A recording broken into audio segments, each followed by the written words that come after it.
Time to start a new, quite long Let's Play of Faxanadu made by Hudson Soft at 1988 for the Nintendo 8-bit system. So let's just start it.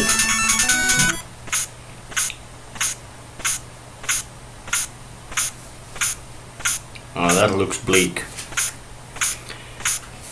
Big tree, big city, road, nothing.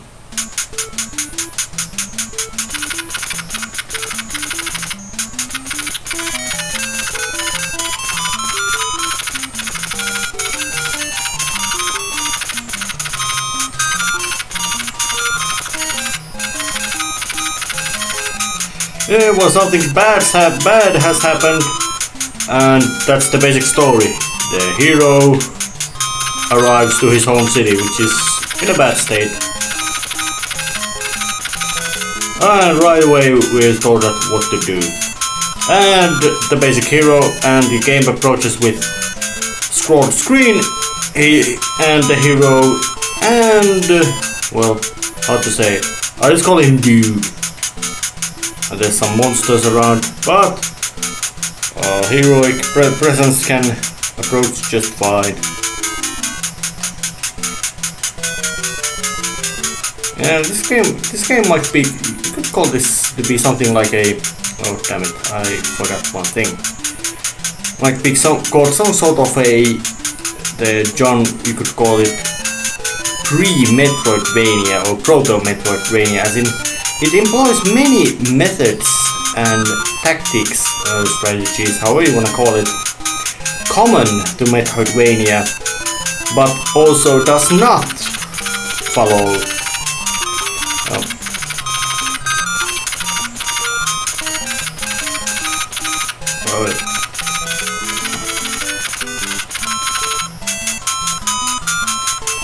Yeah, my translation is quite shoddy.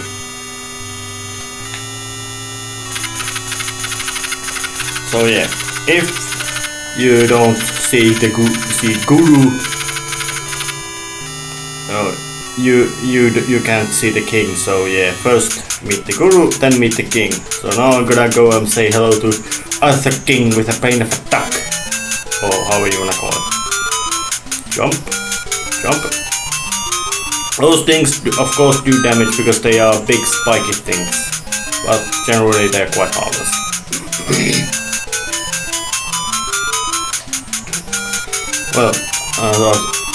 And here's the king. He sits, but he stands up when I get here. Sit, stand, sit, stand, sit, stand. Yeah, hello, king. Good you can! Just let death befallen us. The earth, mountain, water, our life source has stopped. The wells are drying up. Many men went out and nobody came back. You are our last hope. I shall give you 1,500 golds. Prepare for your journey with this money. It will be a dangerous journey. Take care of yourself. Yeah, that's the basic story. Go see King. King gives you money to get yourself geared up. Because, well, of course he wouldn't just let me prepare just regularly.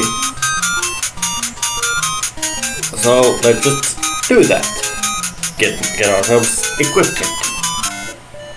And here's a store. Stores, especially it's a tool store. I came here to buy. And all of these are necessary, but the hand dagger is the most necessary of them all. Yeah, and you can't buy several items at the same time, but you do buy items. And you can even sell items, but it's quite pointless. Elixir is very handy. It works like that if you lose your last hit point, or say when you lose your last hit point, it resurrects you. It brings you back. It fills your life and magics. And I don't have any magics. Deluge is a magic spell. Quite handy. And here's another store which is very needed. Key store. Yeah. I am here to buy. I will buy 2 J keys.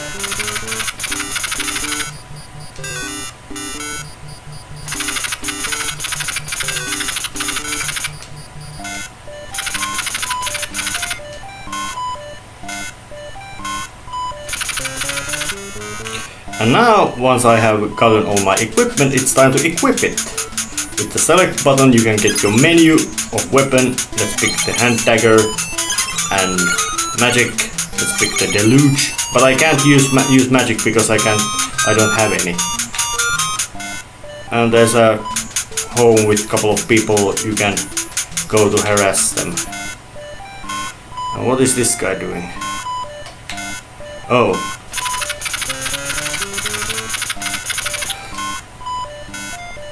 Yeah, he sells meat. Which restores health and magic points. So I'm definitely going to use his services. Now I'm sufficiently powered up to get really attack the dwarfs. Yeah, that thing over there, that weird deformed skull thing which hops around, was a dwarf. And now I must pick up items on the item menu, and now I can use the key to leave the city and never come back. Yeah, the music is quite cheerful, lively, but nothing too bad. And now I have entered the world of, you could say, the world of root, or well, it's one part of the. This game is quite vast and it has several different, 3 different themed areas, which are quite large and quite difficult to navigate all of them. So, and I'm in the first one of them. It could be called root, or roots of the world tree. Yeah, the basic idea of the game is I'm climbing a big tree. Yeah, that's actually world tree itself was not just a crazy idea concocted by the makers of this game and then sloppily translated from Japanese to English. No, it's actually quite common mythological theming used in, well, many mythologies have big trees, and that's actually in a sense quite interesting store. Yes, there are also stores and buildings, because when you get here, well, you can of course go here.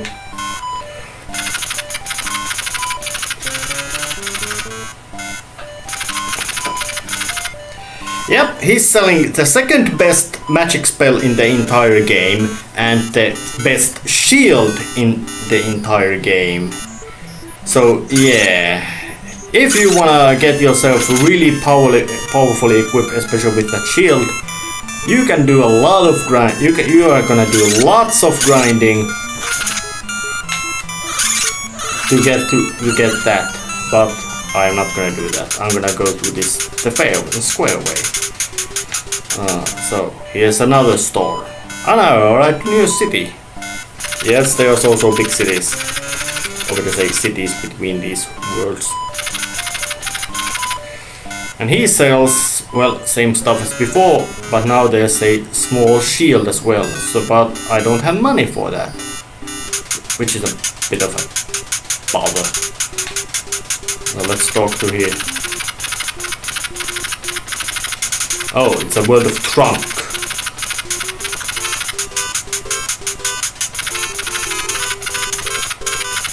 Well, you know, I really can't turn around because this is two-dimensional 2D game. Meaning that I can only go right if I go forward. X weak. Yeah, that's the saving system of this game. It used passwords delivered with very obnoxious font. But time to get forward. Head towards the Tower of Trunk.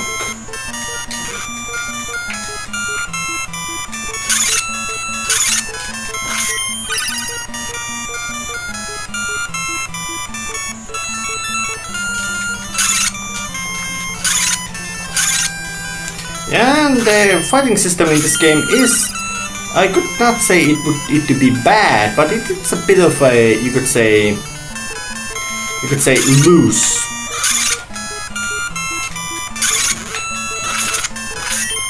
Being prepared ahead for an encounter with hostile thing is very smart, and it's definitely worth the effort to know how the enemies move, so you can actually in a sense ambush them when they attack you, because when you hit the enemies they do get impacted back. And here's the tower, and it was of course locked, so I have to use the key. And this place is something that you have to get through, you have to do this place. But there was a trick, if I remember right. It was something to do with this room, that if you kill these enemies in this place, I don't remember how many times. Let's just try one time. Oh damn it! Yeah, I can't even stab those things. You could get the item that you need from this dungeon from that second room, but I'm not gonna try it. And also this game has a weird system in walking, that if you just take a little walk you can't go much further horizontally, but once you get enough speed you can get very easily get quite high. Yeah, and seeing how I'm fighting against this runs around bull thing,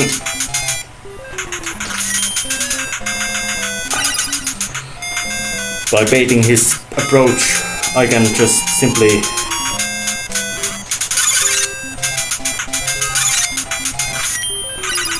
and gathering money is very necessary idea. Mostly because this game, especially at the beginning, is always dependent on money. So that, well, you can try to get through without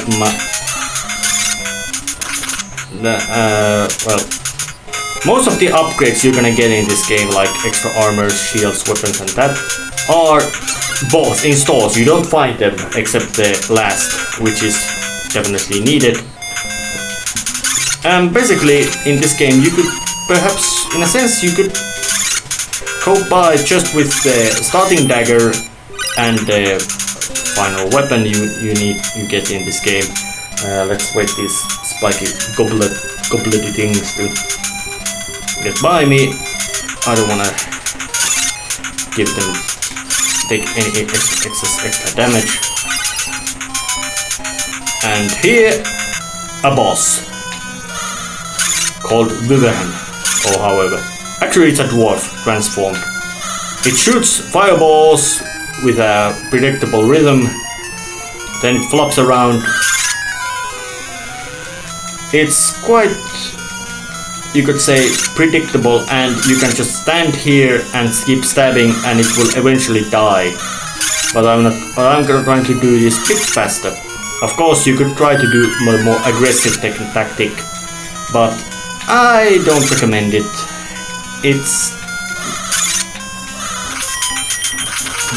Because that thing does lots of damage, and I mean lots means very lots of damage. Now I have the Matka. Matka is actually stone shaping tool, like in well, it's a miner's thing. That thing miners used to hit rocks. Damn it. And dying is not much of a peril in this game, because you get to keep all your items and stuff you had before you.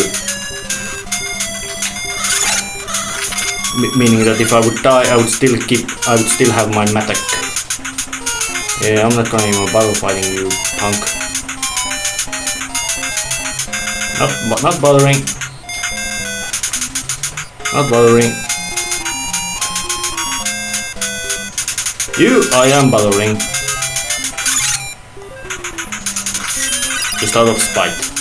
Yeah, and despite this game having quite, you could say, dour palette of brown, grey, and all that kind of quite earthy colors, it does have quite rich background details and all that kind of thing. So the makers weren't completely ignorant about how a good game should look to look good.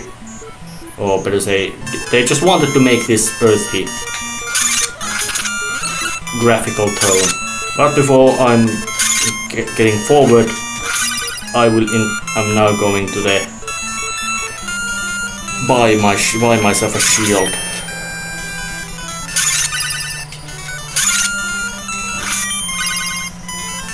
Mostly because, hey, it's just 3 screens away, which I can get through in seconds. Even less seconds if I would just run through them. So there's not much of a problem there. Yeah, just swing your hand about.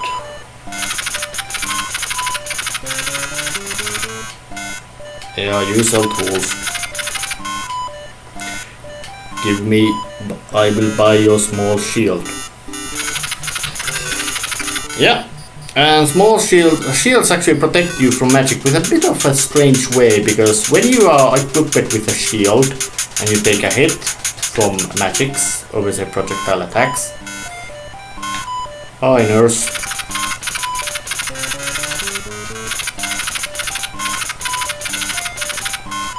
Meaning don't pick up poison, you get damaged.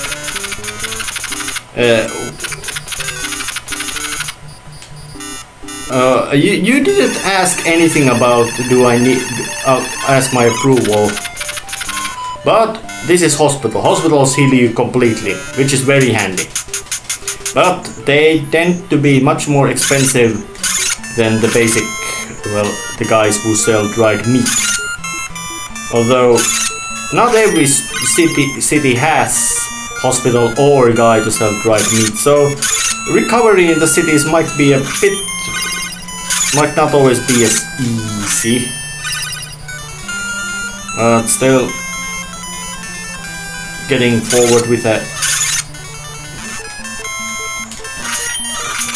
cheerful music. And there is no in-game way to recover your magics except going to the cities to get hospital treatment or dried meat, which is, I find it quite sloppy. And this you can't get through. I don't know, is there any glitch to get through either, but for this you need Matka. You must equip Matka, press down to and item to use it, and you smash through the wall. And that's also, you could say, another little bit of moment of gating in this game, in that once you have broken that part, and now if you would leave this room and come back, you would get, well, I'm gonna show it more like, oops, the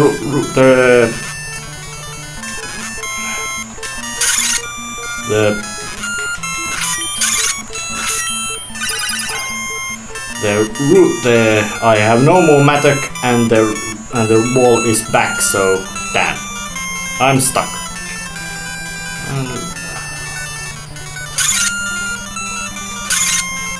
Yeah, the basic enemies do include that weird Chinese-looking zombie thing with few animation frames, and of course these hopping skull things, and of course there's also these flying about things,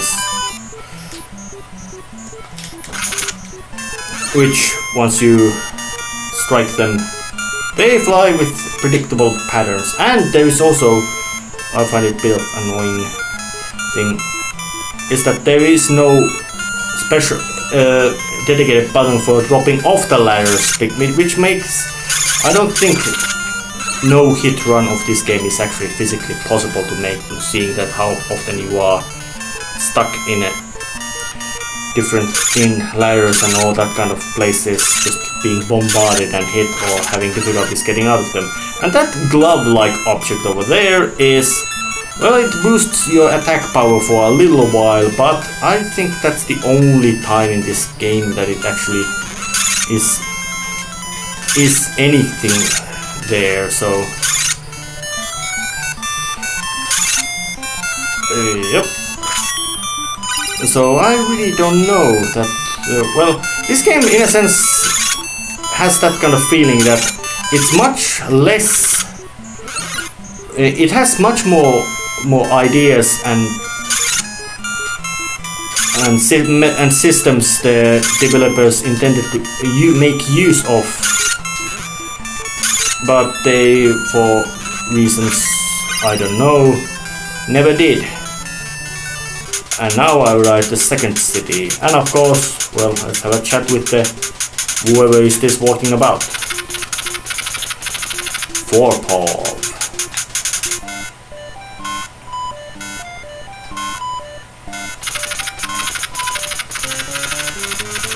And of course this guy will sell tools. And yes, here are first upgrades you need: the long sword, studded mail, and wing boots. And wing boots are very necessary item. You're gonna use them a lot. And of course you're gonna eventually find them also somewhere, but you're gonna use them a lot. And the most important upgrade is the long sword. Now I have a sword. So let's go have a chat with the guru.